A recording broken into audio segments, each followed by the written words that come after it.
Ahead of reviving the Iran nuclear deal, International Atomic Energy Agency has made some shocking revelations over Iran's nuclear program. According to an IAEA report, Iran has now begun uranium enrichment with new advanced centrifuges at its underground Natanz nuclear site.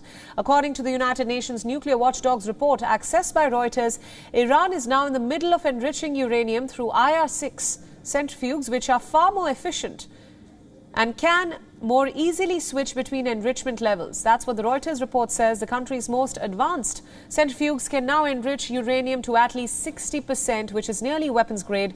Iran has been using its existing devices at an above-ground site in Natanz for that purpose for nearly a year. In July, Iran had announced it was using new IR6 centrifuges to enrich uranium to 20%. However, in June, the IAEA reported that Iran had 43 kilograms of uranium enriched to 60% purity, a short step to 90% considered as weapons grade. Experts warn that the present quantity of enriched uranium with Iran is enough for one nuclear weapon. Under the terms of its 2015 nuclear agreement with world powers, Iran is only permitted to enrich uranium to 3.6% purity. The deal gave Iran sanctions relief in return for curbs on its nuclear program to prevent the reduction of a weapon. However, after the Trump administration pulled the U.S. out of the so-called Joint Comprehensive Plan of Action in 2018 and reimposed its own sanctions, in response, Iran dropped many of its commitments to the pact and ramped up its uranium enrichment. The IAEA report came in the backdrop of talks to revive the 2015 nuclear deal that was set to be closing in on an agreement headed by the European Union, acting as a negotiator between the parties. Last week, the US reviewed the final agreement laid down by the EU and reverted to it. Tehran, too, has responded with its own remarks. The Iranian President Ibrahim Raisi said that safeguard issues need to be resolved before reaching an agreement between Iran and world powers, while emphasizing on lifting anti-Iran sanctions and unfreezing Iranian assets abroad.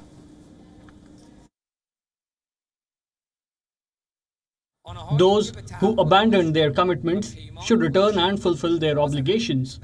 They promised to remove the sanctions on Iran but didn't deliver. Our emphasis in these negotiations is on the removal of sanctions. Meanwhile, Israel has piled pressure on Western countries to halt talks on reviving the agreement, warning against the consequences.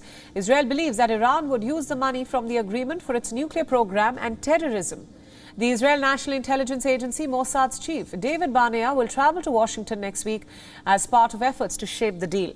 Iran insists that its program is for peaceful purposes. However, UN experts and Western intelligence agencies believe that Iran had an organized military nuclear program through 2003.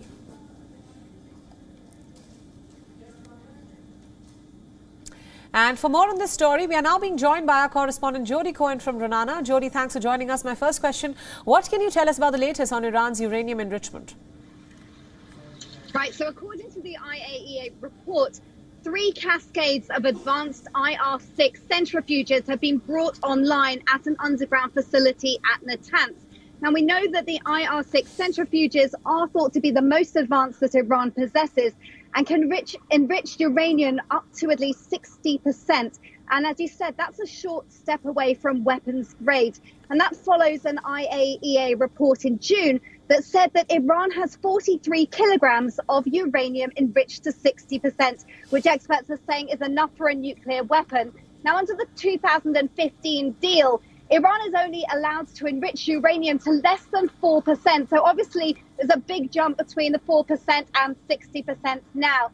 Now, this timing is important because the revived deal is thought to be imminent. However, Iran's President Raisi said on Monday that he won't sign the deal if IAEA inspectors continue to investigate undeclared sites. And Israel's President Herzog, in response, urged the IAEA to continue its independent investigations, which Israel believes are crucial to preventing Iran from achieving a nuclear bomb. Right, Jody, just to follow up to that, the Mossad chief, David Barnea, is set to visit the U.S. next week. What does he hope to achieve at this visit?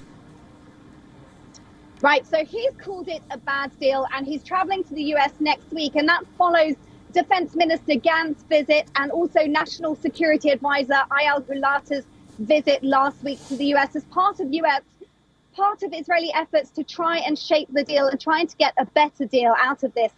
Now, Israeli interim Prime Minister Yair Lapid has been quite clear on what he thinks would make this a better deal. And one of those key aspects is tighter supervision rather than the lighter supervision that Iran appears to be calling for. He also says that there should be a later end date, a minimum amount of funds released through lifted sanctions.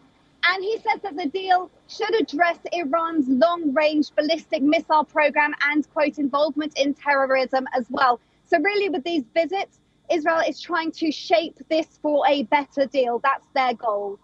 Right, Jody, thanks so much for all those updates, and thanks for joining us on WION World is One with the latest. Thank you. WION World is One is now available in your country. Download the app now and get all the news updates on the move.